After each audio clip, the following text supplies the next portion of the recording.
Morning, everyone. Welcome back to Biblio Fitness. Hope everyone's been having a great day thus far. Made some gains, read a little bit today, and got your water in. I drink like a mule when I'm at the gym. Look, I'm already almost done with a gallon. It's not even noon yet. I mean, at the time of this recording. So we are getting to basically the pinnacle of the whole story. Everything is coming to a head now in the brothers Karamazov. So last time I finished off talking about when this guy went to the forest or whatever and went into absolute despair because he got played, like he realized he got played. So now this episode is him coming back and him, first beating Grushevska. That's the first thing he did when he got back and pressed her to see what was going on.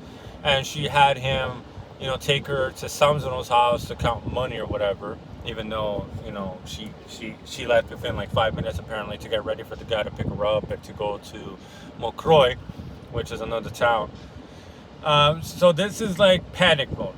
Dmitri is in full panic mode. Like he only has one final plan left apparently, and that's to see the Madame Kolokov or some shit, Kolokov, who knows Katerina Ivanova, which is his fiance that he's treating like shit, going after another girl and all that. And so he decides, like, okay, now really this is the final one. Like, if I don't get money from this woman, I'm going to have to rob or kill someone. If I have to rob or kill someone, I will. That's Dimitri's mindset. And he figured that she would help him because the Madame Kolokov or whatever is not a fan of Dmitri. She despises him. She'd rather see Katerina get with Ivan because of his good manners and his intelligence, and Ivan just seems to be the better match of the two. So he figures that, so she wants me gone, so I'm sure she'll help me out since the money that she's going to be lending me is to make sure that I get out. Like, so I'm no longer in this woman's life. And so he pulls up to this lady's house, and apparently it was like he was received as if he was being expected. This woman comes in fully ecstatic and a very weird behavior, and she starts saying like, "Oh yeah, I've been thinking about you for a month now in terms of Dmitri, and I want to help you," because he starts telling her like, "Oh look, I need you to help me out," and he starts presenting her basically with the same proposal as Samsonov, except without all the money being involved, because she's not a merchant, she's not a businessman, so she wouldn't be interested in such thing. But he's trying to give her the deeds or whatever as a down payment or as a whole for the $3,000 he wants to lend her. That's what he basically tells her. And she's like, "Oh, I'll help you, and then when my help, you'll make more than $3,000. You'll make infinitely more." And at first, Dmitri was really, really happy. He's like, "Oh shit! Like this lady's actually gonna help me out. Like fuck, I'm saved now." And then she, out of nowhere, because she makes like a reference to her cousin's husband. She's like, "Oh yeah, like I've helped other people like you, Dmitri, other people that are down and out, really desperate. I helped my cousin's widow get into I forgot what sort of business. I forgot the business, but basically he was also a guy that was strapped for cash all the time and really had nothing going for him and no use. Because she was deeply affected by the death of the other Josima. She's like a realist now, and it really affected her the way that he died and all that stuff. So I won't get into further details because that's not really important. What's important is Dmitri, right? And I don't really remember too much about that. They said it in passing, I believe, but so she starts talking to him in that way, like, "Oh, I'm going to save you, I'm going to give you more than that." And she starts asking him, "Hey, have you ever heard about gold mines?" And he's like, "What the hell you mean about gold mines?" Like, he's like, "Honestly, I'm just looking here for the $3,000. Like, if you give me the $3,000, and come back and talk about gold mines all day if you want to. I'll get into gold mines, but that's not what I'm here for. I desperately need the money right now. I need to go." But she's like, "Oh, look, you should get into gold mines. I want you to get into gold mines, and there's a lot of money to be made there. And when you make that money, you could come back, you could build churches, you could build schools, you could be a guiding light in the community by making this money, by being a transformed man, by partaking in this, by calling and by having this call into a new adventure instead of continuously going in the way that you're going, be an active member and actually earn the money." But at first, Dmitri doesn't see this. He's like, "Why the hell are you talking about this?" but then he's like, yeah, sure, I'll get it to go. That's fine, but I need the 3,000. She gets super happy. Like apparently she's not listening to him about the 3,000, or in the way that she thinks. Like there's obviously a miscommunication in what's transpiring now. And she goes to him and she gives him like a little lock, like a little chain or whatever. And he's really happy because it seems like she's gonna give him the money. And then he's like, so what about the 3,000? She's like, what do you mean the 3,000? And he's like, yeah, you told me you were gonna let me 3,000. And she's like, oh no, I'm not gonna let you 3,000. I don't have 3,000. And even if I did, I don't lend people money. It creates conflict. And why would I give you that money? Like, you out of all people should not be having that money. You need to earn it. That's what I was talking about. Gold mines. You have to go work, go find gold mines, go make money, and come back and be a good member of the community. Get away from this path that you're on of stupidity and baseness. Like, actually do something right with your life. And he gets absolutely distraught. Like, he's pissed the fuck off. Because this is not what he was fucking talking about. And he's like, dude, I'm here wasting my fucking goddamn time talking to you, you dumbass. Like, he's pissed. He pounds on the table and he runs off. But as he runs off, he starts breaking down in tears because now he realizes, oh shit, I have no other choice now. Like, there's no other choice. And he starts clutching at his chest, some specific part in his chest. The narrator spoke about that earlier, that this is the same spot on the chest in which he grasped and when she was talking to Alyosha before he dipped. Because it's a source of shame, ruin, and suicide. Like, it's a very, something's going on there. I have a feeling I know what it is, but don't want to spoil it until we actually get there, right? I mean, I have my educated guesses, I guess. The more I read, the more I actually remember what happens. Like, I don't remember everything, obviously, but there are quite a few things that are starting to like become refreshed in my head. Like, they're starting to resurface from my subconsciousness. But yeah, like I said, he's just grasping at that.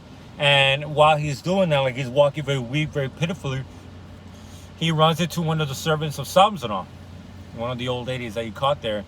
And he's like, oh, is Alexandra, Agrafena, which is the real name of Grushenska. No, I was saying Alexandra last time. It's Agrafena, I'm sorry. And he asked her, oh, where is this girl? Is she still at Samsonov? And she's like, oh, no, she was only there for a minute, made a joke. The guy laughed. They were probably joking about him. And she left immediately. And he's like, wait, what? Like, what the fuck do you mean she left immediately? And he runs off. And the first thought he goes through is, oh, if she's not there, then she immediately must have gone to Fyodor. The thought of the officer, the Polish guy, that she ran off with him instead, never occurs to this guy. Like, he automatically thinks she's going to his dad, gonna get married, gonna get all that money, blah, blah, blah, blah. So he immediately runs over there. Like, he jumps over a fence, he sneaks in. He doesn't ask anybody because he knows that Samsonov's not there. He's hoping, and Grigory's not gonna, is incapacitated. So everyone's incapacitated, no one's around to save this guy. So he arrives at his dad's house at nighttime, sneaking. And then he finally pulls up to the window, in which, the window to this guy's house, and there's like a veil curtain in there, and Fyodor is looking very nervous, very agitated. He's walking around back and forth, clearly in a state of agitation, clearly in a state of anxiety. He's dressed really nice with a silk gown and a cap and all this shit. And Dmitri's like, oh fuck, she's here. She's here. He's dressing nice because she's here, or he knows she's coming here. But those doubts are coming in his mind because he's looking at his father and the way that he's acting, and he's like, oh wait, but then he wouldn't be acting this way if she was here though. So he's like torn, like, I don't know if he's here or she's here now. Like, I need to know. So he does the secret word, the little password thing that he was taught by Smerdyakov, or he was told by Smerdyakov, and like with the secret message going on between him and Fyodor, in order to signal that Grushenska arrived. So he does that same tap, and Fyodor dips to the window and opens the window, starts calling for her. Like, oh, my dear, where are you? You've arrived, blah, blah, blah, blah, blah. But he, obviously, there's no response. Like, Dimitri's like in the bushes, looking at him, peering out. And he's just looking out into the night, trying to see if he can see her, like, in Grushenska. And he's like, oh, you must be by the door. I'll open the door. But during that time, the way his face looked and the lamp and his nose and his bruising and shit like that, it was filling Dmitri with anger, with a sense of hostility. Like, he's like, bro, this guy's so repulsive. This is my enemy. This is my tormentor. This is a guy that's been fucking me over all this time. This is my sworn enemy. And it cuts off with him basically holding a wait. Did I miss something? Because I said, no, wait. I think I'm missing something here. Did I talk about? Oh God, because I know he went to Grushevska's house to find out what happened. At some point, how does that even work? I think I must have skipped something, bro. I am so gone. I don't know if I talked about that last time. No. I don't think so. I think he went to this chick's house. He ran off. Then he goes to Fonya's house. To actual Grushevska's house, to the widow Morozov's house first, before he goes to Fyodor. I'm so sorry. Like, I'm skipping ahead. I know I just talked about that. Okay, but yeah. So he sees Fyodor, and he grabs this brass tackle that he got. Because on the way to Fyodor, before he goes to Fyodor, he goes to Grushevska, where she's supposed to be at, the widow Morozov's, and he barges in because they leave the door unlocked. And he grabs Fenya by the throat. He's like, where the fuck is she? Oh, no. He goes in there, like, pissed. And she's like, whoa, where the fuck is this girl? And the way that they're looking at him, he knows that they're lying to him. And she's like, oh, she's run off. We don't know where. And he's like, you're a fucking liar and shit like that. So he's fucking furious because she's not there. So he thinks that she went to Fyodor. And he grabs, like, this piece of bronze tag, like a weapon, basically. And he runs off with it, and they're like, what the fuck was he doing? Why did he grab that? And it cuts off with him looking at Fyodor with all that anger and all that hate. And then it jumps to Grigory waking up. Out of nowhere, Grigory decides to wake up. And you know, he's incapacitated because he has that lower back pain, that lower back problem. They did like an ointment with like the vodka. His wife drank the rest, and she's knocked out because she's a lightweight. She doesn't really drink alcohol. And he woke up because apparently he had some sort of pang of conscience, like as in he knew that there was something off. Like, something woke him up. He's like, oh, did I close the gate to the garden or whatever? And he realized he isn't, and he's a man of extreme habits. He's an old guy. He's very, like, he's austere in that way. And he starts walking, stumbling around to go and walk the gate. But then something, an instinct told him to look at towards Fyodor's house, and he sees the window open. And he's like, why is the window open? It's not summer. What's going on here? Like, that's bizarre. Why would it be doing that? And he sees a shadow running on. And he's like, what the fuck is that?